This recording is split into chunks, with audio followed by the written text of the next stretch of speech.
What if I told you that inside your kitchen right now, there are 7 foods that could help bring your blood pressure down to healthy numbers within weeks?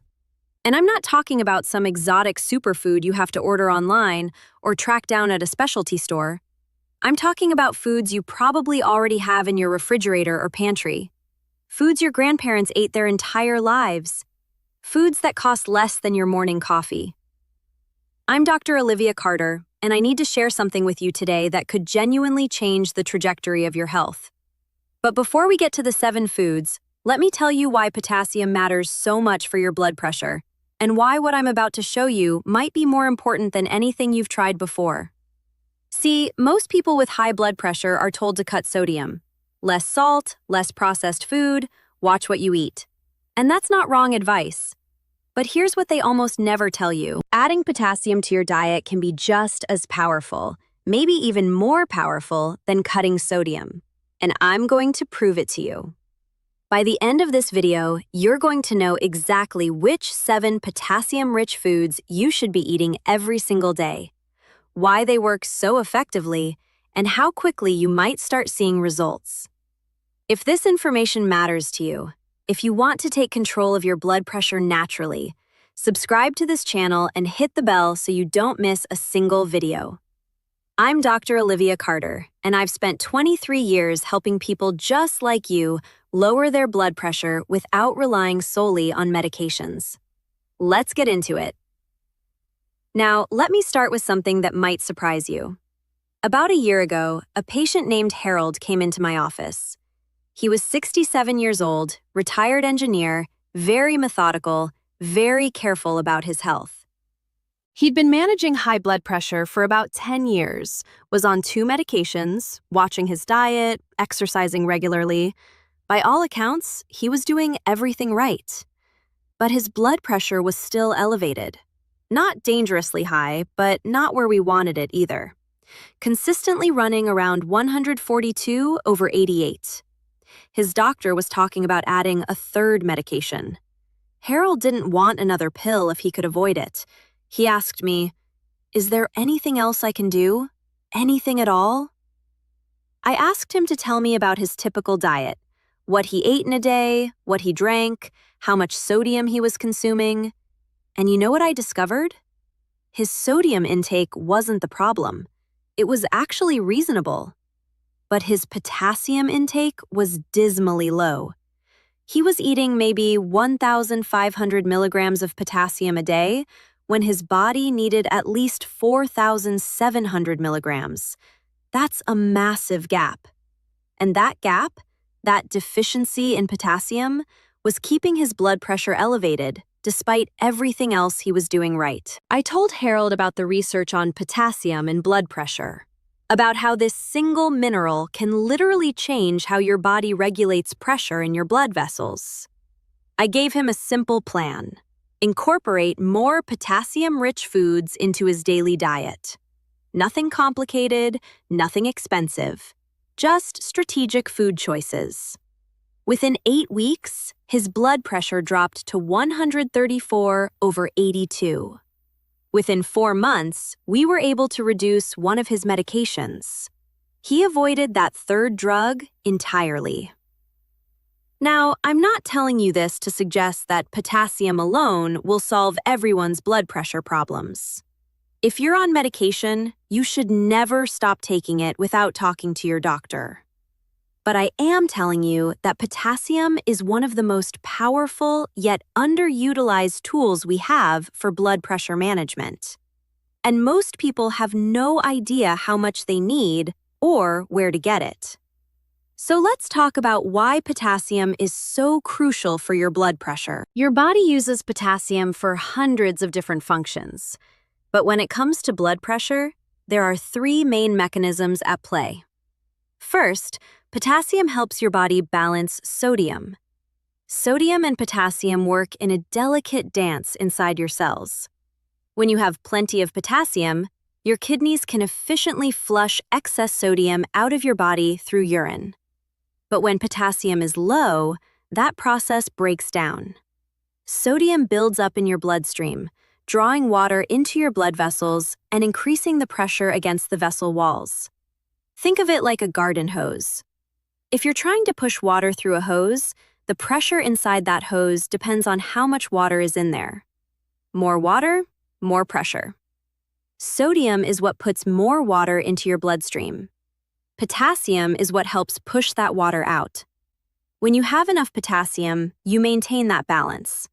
Sodium gets eliminated, water leaves, pressure drops. When you're potassium deficient, that system gets stuck. Sodium accumulates, water accumulates, pressure stays high. This is why researchers consistently find that people with low potassium intakes have higher blood pressure on average. The second mechanism involves how potassium affects your blood vessels directly. Potassium helps your blood vessels relax. It acts as a vasodilator, meaning it helps the smooth muscle cells in your vessel walls loosen up and widen. When those muscles are relaxed, there's less resistance to blood flow, which means lower pressure. But when potassium is low, those muscles tend to stay more contracted, more tense, creating more resistance and more pressure. And the third mechanism involves your kidneys and their ability to manage fluid balance. Your kidneys filter your blood constantly, removing waste and excess fluids. But they need potassium to do this job properly. Low potassium impairs kidney function, reducing their ability to excrete sodium and fluid efficiently. It becomes a vicious cycle. Low potassium leads to sodium and fluid retention, which raises blood pressure, which further damages kidney function over time if left unchecked. This is why people with chronic kidney disease often have severe hypertension. Their kidneys simply can't manage the balance anymore. So, with all that in mind, let me show you the 7 potassium-rich foods that can help bring your blood pressure down. Food number 7 is baked potato with the skin. I know what you're thinking. A potato? The same potato that doctors used to tell people to avoid? Yes, that potato. But here's the thing. The old advice to avoid potatoes was based on the idea that they're pure starch and carbs with no nutritional value. That was always an oversimplification. A medium-baked potato with the skin contains about 926 milligrams of potassium. That's more than 20% of your daily recommended intake in one food item. And it's loaded with other good stuff too. Fiber, vitamin C, vitamin B6, even some iron. But here's the crucial detail, and this is where most people go wrong. You have to eat the skin. The potato skin contains the majority of the potassium and almost all the fiber. A peeled potato has barely any potassium at all. It also matters how you cook it. Baked is best. Boiled is okay. But fried? That's a different story. French fries and potato chips don't count because they're loaded with sodium and unhealthy fats that counteract the benefits of the potato itself. So what do? Once or twice a week, bake a medium potato. Eat the whole thing, including the skin, no butter, just a little bit of olive oil or plain Greek yogurt if you want some flavor. That's your potassium right there. Now, food number 6 is plain yogurt. Not the sugary kind with fruit on the bottom, not the flavored kind with added sugars, but plain, unsweetened yogurt. 1 cup of plain Greek yogurt contains about 573 milligrams of potassium. But more importantly, it also provides calcium and protein, both of which support overall cardiovascular health. Now, here's why I especially like yogurt for blood pressure management. The probiotics in yogurt, the good bacteria that support your gut health, have been linked in multiple studies to lower blood pressure. There's something called the gut blood pressure axis. Your gut bacteria influence how your body processes sodium, how your immune system functions, how much inflammation exists in your body. All of these factors affect blood pressure. People who regularly consume probiotic-rich foods like yogurt tend to have lower blood pressure on average than those who don't. One large analysis of existing studies found that consuming probiotic yogurt regularly was associated with significant reductions in both systolic and diastolic blood pressure. The effect was stronger in people who already had hypertension. So, how do you use this? Have 1 cup of plain Greek yogurt as a snack, or with breakfast, or even as a dessert after dinner. Add some berries if you want natural sweetness, maybe a drizzle of honey, but keep it minimal. Don't undo the benefits by loading it with sugar. And if you're lactose intolerant or prefer not to eat dairy, know that yogurt is number 6 on the list. We have 5 more powerful options coming. Food number 5 is spinach. Raw or cooked, spinach is one of the most potassium-dense foods you can eat. 1 cup of cooked spinach contains a whopping 839 milligrams of potassium, and it barely costs anything. A bag of frozen spinach costs maybe $1.50 and contains multiple servings. Fresh spinach is similarly affordable. But here's what many people don't realize. Cooking spinach actually concentrates the potassium. Raw spinach has about 167 milligrams per cup, but when you cook it down, that same cup has 5 times as much. So if you're trying to maximize your potassium intake, cooked spinach is your friend. Now, you might be thinking, how do I actually eat enough spinach to make a difference? Well, here are some easy ways. Add cooked spinach to scrambled eggs in the morning. Mix it into pasta sauce. Stir it into soups. Smooth it into a morning smoothie with banana and almond milk. Blend it into pesto. Honestly, you can add spinach to almost anything without much change in flavor. It takes on the taste of whatever you cook it with. Eleanor, one of my patients, 71 years old, started adding a 1/2 cup of cooked spinach to her lunch every day. She just stirred it into her soup or mixed it into her sandwich. She didn't change anything else in her diet. After 6 weeks, her blood pressure dropped by 6 points systolic. She wasn't even trying to eat more vegetables before that. She just made this one simple change. The beauty of spinach is that it's versatile and accessible. You can find it at any grocery store, any time of year, and it's always affordable. Food number 4 is bananas. I almost didn't include bananas because they're so obvious, but I have to because they really are that good for blood pressure. 1 medium banana contains about 422 milligrams of potassium. That's not as much as some of the other foods on this list, but bananas are one of the easiest, most convenient ways to get potassium into your body every single day. You can eat one with breakfast, pack one in your lunch, have one as an afternoon snack. It requires 0 preparation, 0 cooking, 0 effort. And because bananas are so portable and shelf-stable for a day or two, they're perfect for people who are on the go. Now, here's something interesting about bananas and blood pressure that most people don't know. Bananas contain something called dopamine. Not the feel-good neurotransmitter that your brain produces, but a form of dopamine that acts as an antioxidant in your body. This antioxidant dopamine helps protect your blood vessels from damage. High blood pressure causes oxidative stress that damages the inner lining of your blood vessels, the endothelium. Antioxidants like the dopamine in bananas help neutralize that damage and support vascular health. So while the potassium in bananas is doing its job of balancing sodium and helping vessels relax, the dopamine is providing additional protection. Now, there's one mistake people make with bananas. They eat them too green or too ripe. For blood pressure benefits, you want bananas that are ripe, with brown spots on the peel. The riper the banana, the more antioxidants it contains. Green bananas have their own benefits, higher resistant starch for gut health, but for blood pressure specifically, go for the spotted ones. Food number 3 is salmon. Okay, this one might surprise you, but hear me out. A 6-ounce piece of cooked salmon contains about 780 milligrams of potassium, but that's not why I'm including it. Salmon is on this list because it provides something no other food on this list can provide: omega-3 fatty acids. Omega-3s are powerful anti-inflammatory compounds that help your blood vessels relax and function better. They also help reduce triglyceride levels in your blood, which improves overall cardiovascular health. And here's the connection to potassium that most people miss.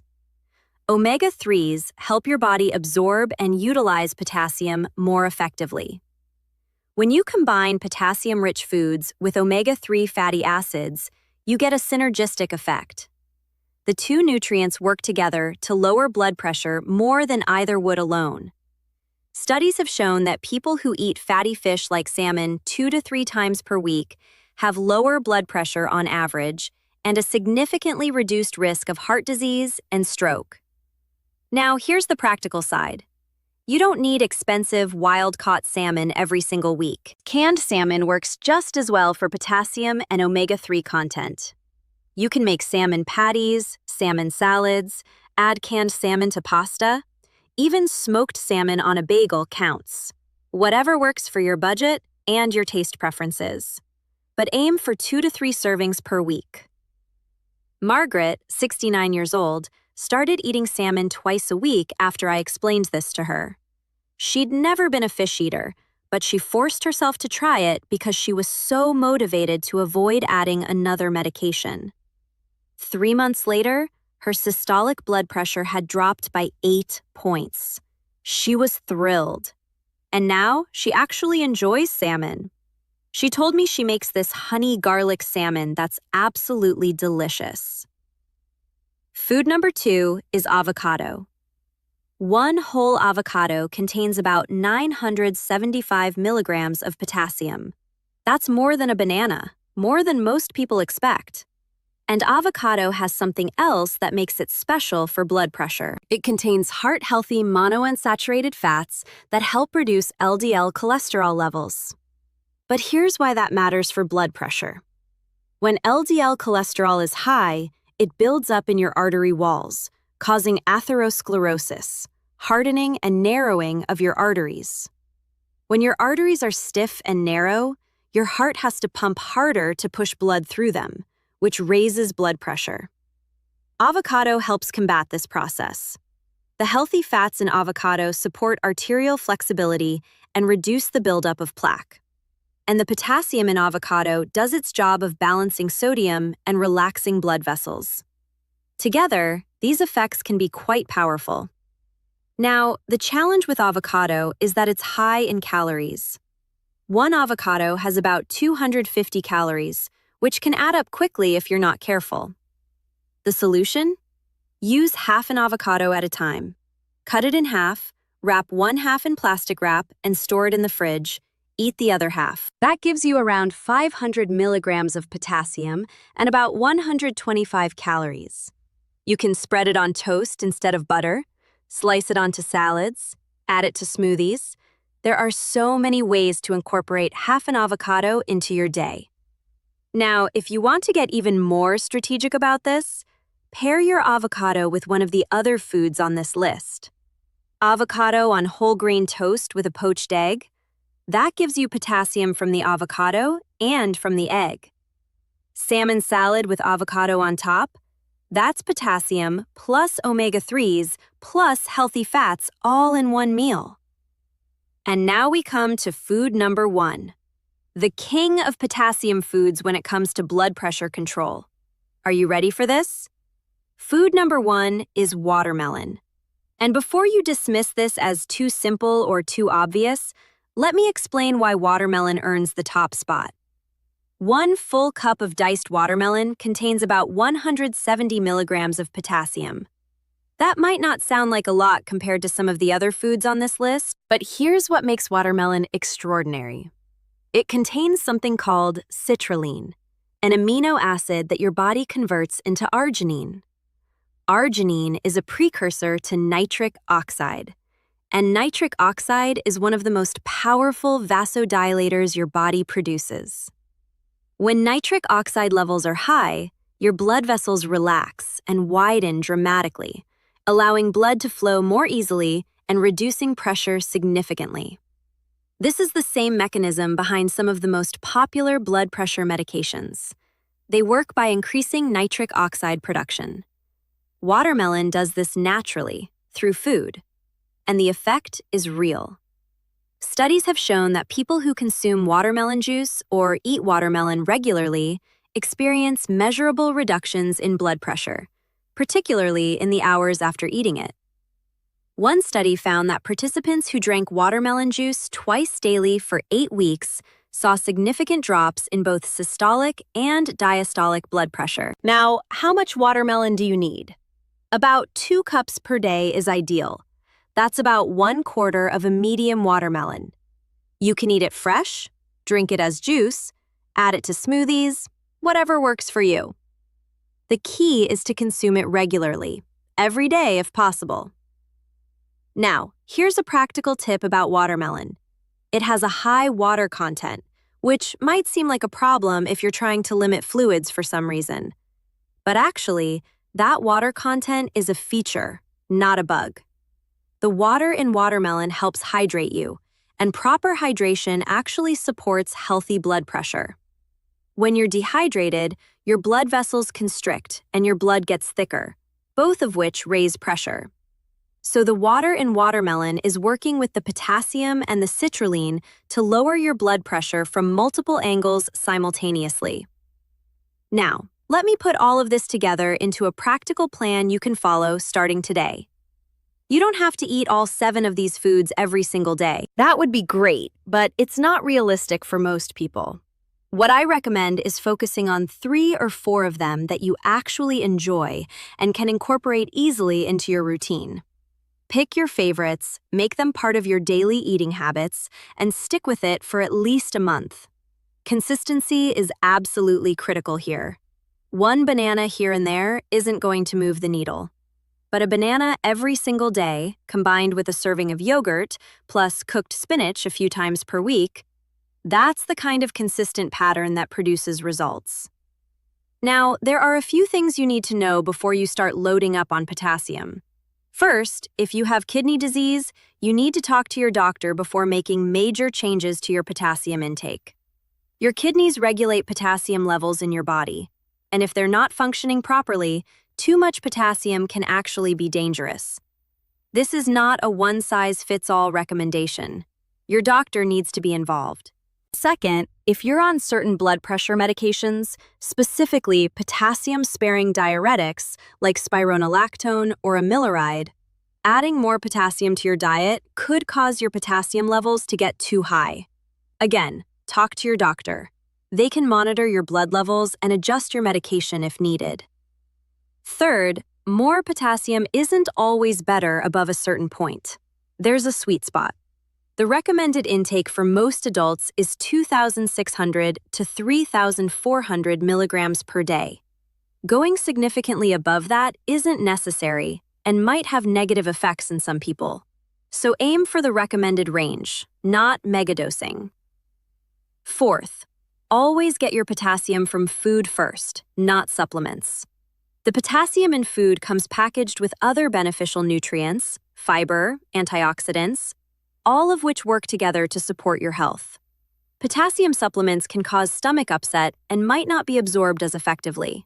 Plus, food just tastes better. Now, let me tell you about the difference between getting potassium from whole foods versus getting it from supplements or processed foods. Whole foods, like the 7 we've discussed, come with a complete nutritional package.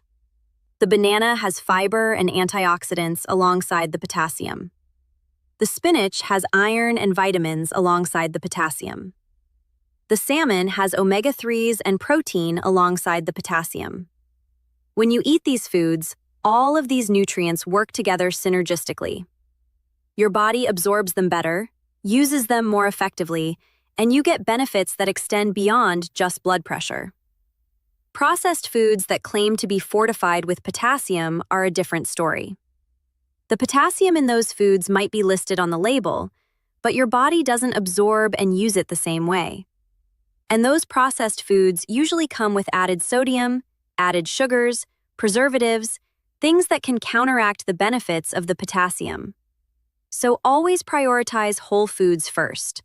Always. Here's what I need you to understand about all of this. High blood pressure is not inevitable.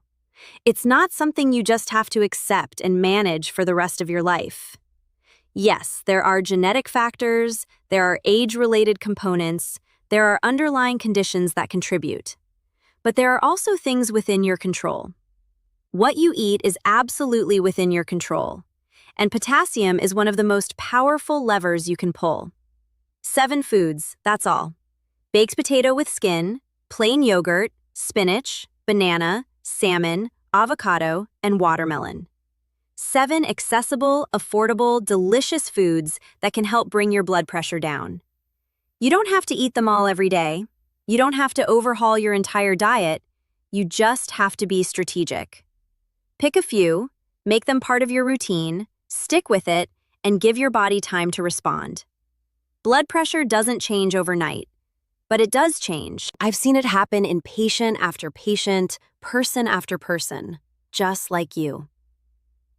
Now, before I let you go, I have a favor to ask. If this video has given you useful information, if you're leaving here with a clear plan for what to eat to help manage your blood pressure, I need you to subscribe to this channel. I'm going to keep bringing you science-backed strategies like this, information your doctor might not have time to give you, insights that can genuinely change your health trajectory.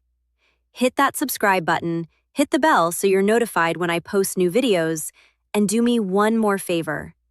Share this video with anyone you know who has high blood pressure or who cares about their heart health.